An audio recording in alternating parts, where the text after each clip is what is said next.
Não. O grito escapou dos lábios de Sofia como uma faca rasgando o silêncio da sala de ensaios. O texto caiu-lhe das mãos, tremendo.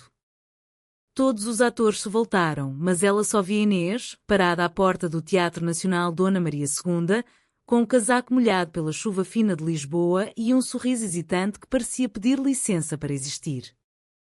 10 anos. 10 anos sem uma palavra, sem um olhar, desde aquela noite em que, depois da última representação de Frei Luís de Sousa, Inês desaparecera sem explicação. Sofia ficara com o coração partido em pedaços que nunca mais colara direito, transformando a dor em fama, em aplausos, em entrevistas onde sorria como se nada doesse. Agora Inês estava ali, mais madura, os olhos castanhos ainda carregados daquela intensidade que outrora fazia brilhar no palco, mas agora com um traço de fadiga, como se a vida tivesse moldado à força. Sofia sentiu o peito apertar. Queria correr, abraçá-la, perguntar por que razão a abandonara. Queria também virar-lhe as costas, fingir que não a reconhecia.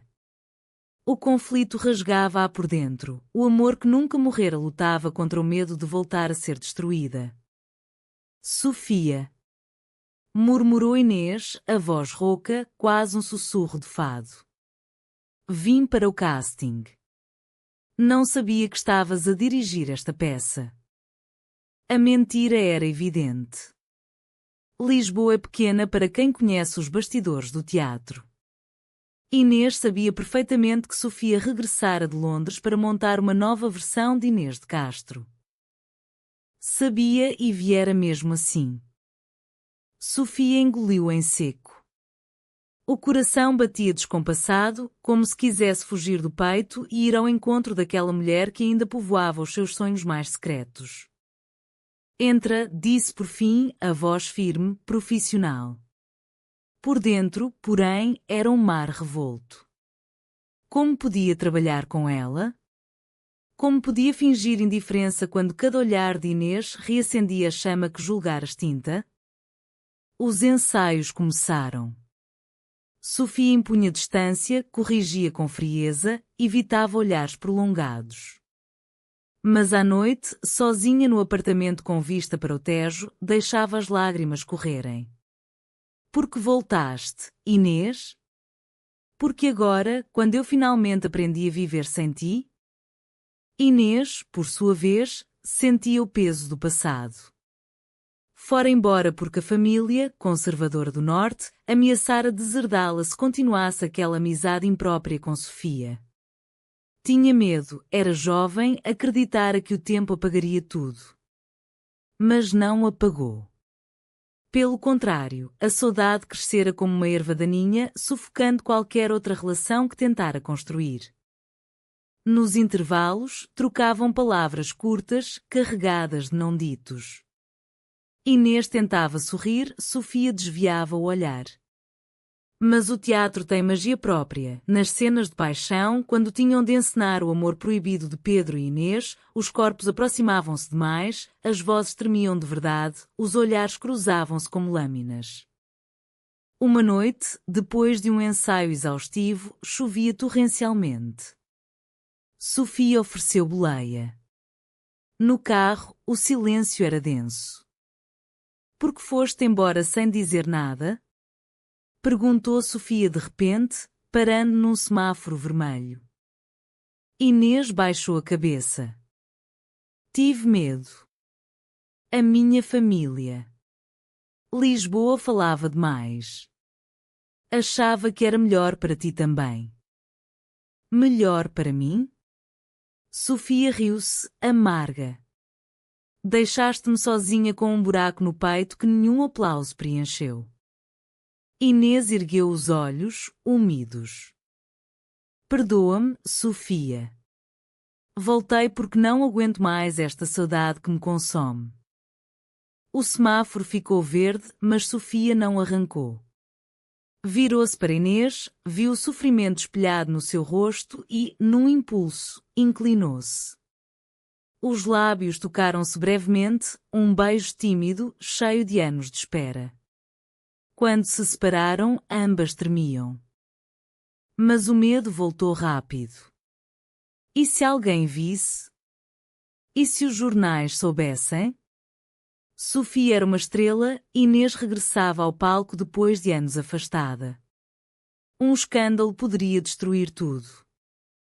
Ainda assim, naquele instante, no carro embaciado pela chuva, renasceu uma esperança frágil. Os dias seguintes foram um tormento doce. Nos ensaios, mantinham a distância profissional, mas os olhares trocados diziam tudo.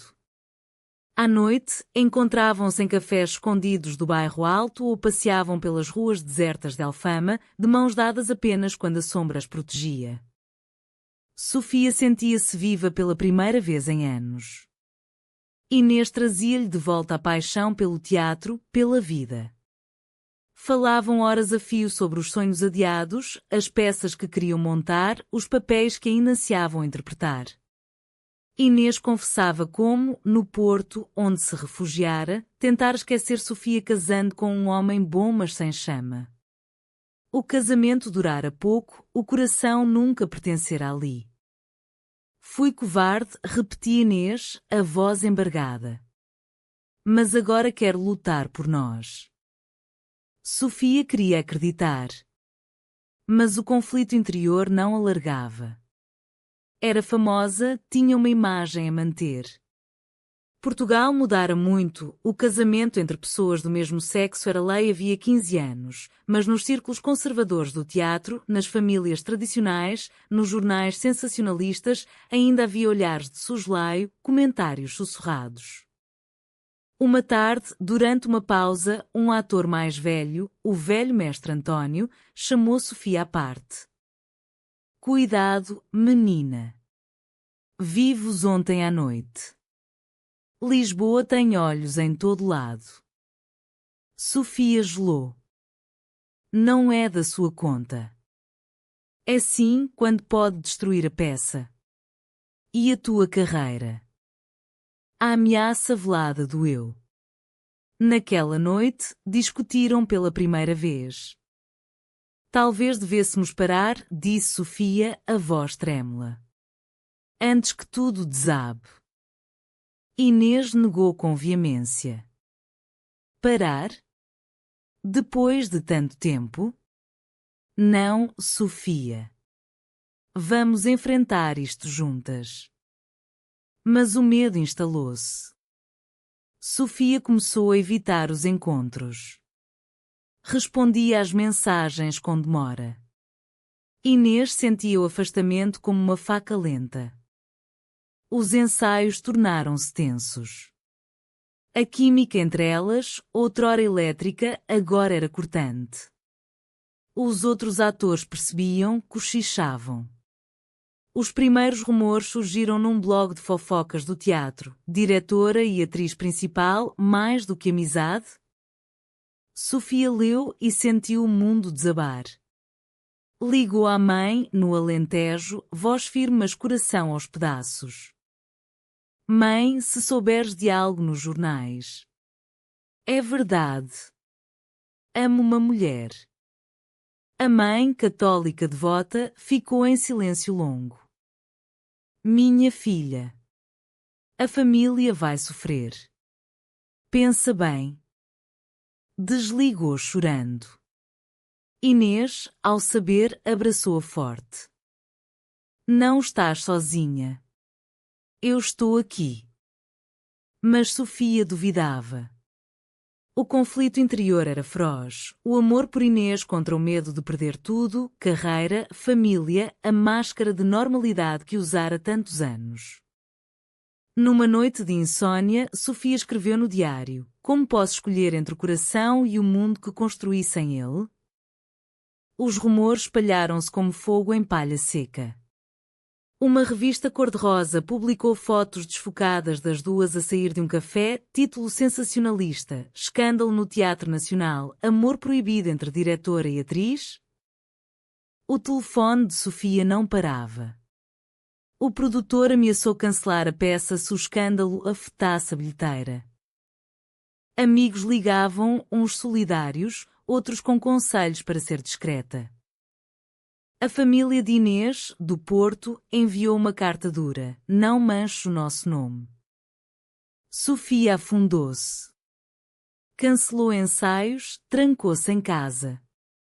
Inês batia à porta, chorava no intercomunicador, mas Sofia não abria. O medo vencera. Vai-te embora, gritou uma vez. Não quero destruir a tua vida também. Inês não desistiu. Escreveu cartas longas, deixou flores à porta, esperou horas na chuva. Dentro de si, a dor era imensa, voltara para reconquistar Sofia e agora perdia-a outra vez. Numa madrugada, Inês sentou-se nas escadas do prédio e cantou baixinho um fado que aprendera com a avó, estranha forma de vida. A voz triste subiu pelo poço das escadas até ao apartamento de Sofia, que ouviu, encostada à porta, lágrimas silenciosas. No dia seguinte, Sofia abriu a porta. Não aguento mais esta luta sozinha, confessou, voz quebrada. Inês abraçou-a, as duas chorando como crianças. Decidiram enfrentar juntas.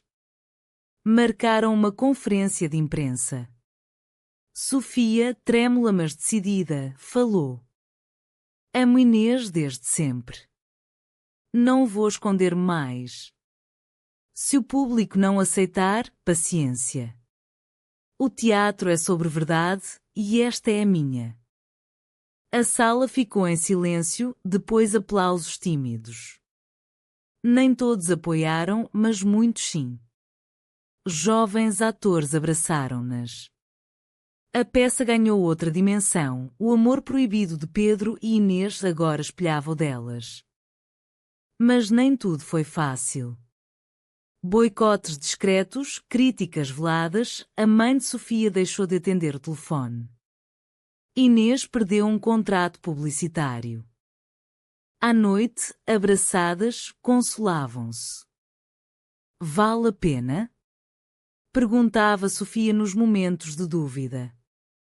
Vale cada lágrima, respondia Inês. Porque agora somos livres. O conflito interno de Sofia diminuía lentamente. Aprendia que a coragem não era ausência de medo, mas agir apesar dele. A estreia aproximava-se. A tensão era palpável. Os jornais dividiam-se, uns chamavam-nas corajosas, outros sensacionalistas. A bilheteira, porém, esgotou em horas.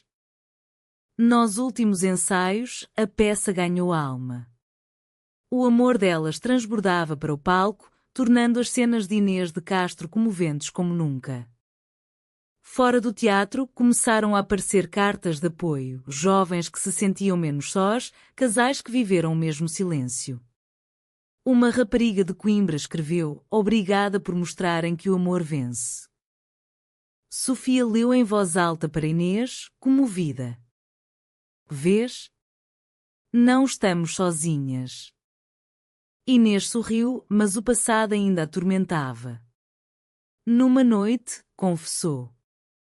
Quando fui embora há 10 anos, traí a mim mesma tanto como a ti. Prometo nunca mais fugir. Sofia beijou-a na testa. O passado ensinou-nos a valorizar o presente. Decidiram viajar juntas depois da estreia. Escolheram o Douro, onde Inês crescera. Queriam mostrar à família dela que o amor não destruía, antes construía. A mãe de Inês, viúva rígida, recebeu-as com frieza. Mas ao longo dos dias, vendo-as felizes, cuidando uma da outra, o gelo derreteu.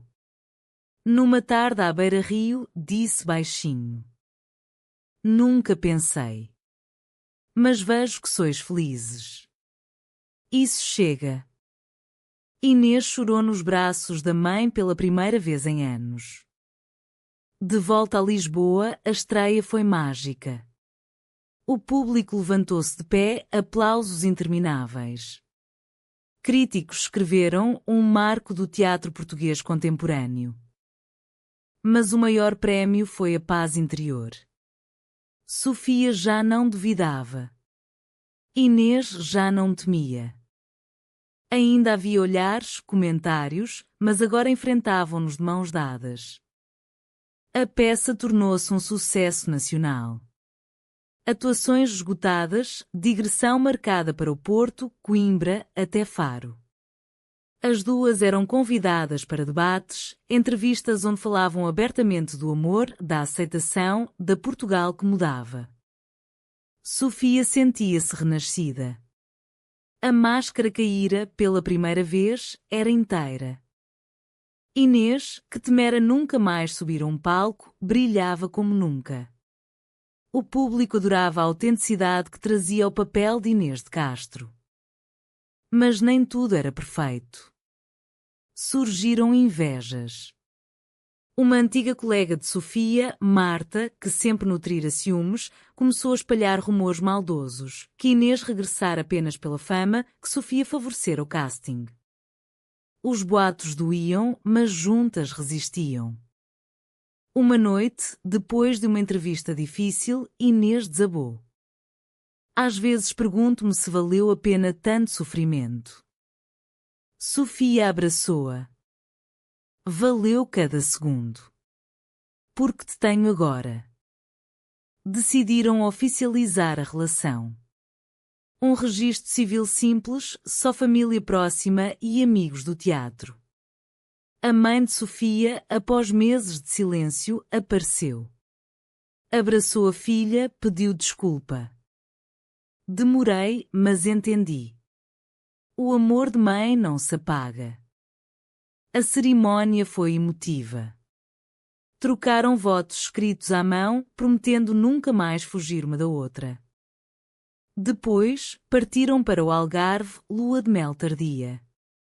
Caminharam descalças na praia de Benagil, riram como adolescentes, amaram-se sob as estrelas. Sofia pensava, quem diria que a dor de 10 anos nos traria esta felicidade? Inês respondia, lendo-lhe o pensamento, o destino é estranho, mas justo. Anos depois, a peça ainda se representava. Tornara-se clássica, estudada nas escolas de teatro como exemplo de coragem. Sofia e Inês abriram uma pequena companhia própria em Lisboa, dedicada a textos sobre amores marginalizados. Formavam jovens atores, contavam a sua história para inspirar. A sociedade mudara um pouco mais. Casais como elas eram comuns nas ruas, nas praias, nos cafés. Ainda havia resistências, mas o medo diminuíra. Numa noite de verão, no mirador da Senhora do Monte, com Lisboa aos pés, Inês encostou a cabeça no ombro de Sofia. Lembras-te daquela chuva, quando te reencontrei? Sofia sorriu. Como poderia esquecer? Foi o dia em que o meu coração voltou a bater. Olharam o Tejo, calmo e brilhante. Valeu cada lágrima, cada dúvida, disse Inês. Valeu, concordou Sofia. Porque o amor, quando verdadeiro, vence tudo. E ali, de mãos dadas, sentiram que o passado, com toda a dor, as conduzira àquela paz profunda, àquela união inquebrável. Portugal, com a sua saudade eterna, acolhera finalmente o amor delas sem reservas. E assim, entre fados antigos e futuros promissores, viveram felizes, inteiras, livres.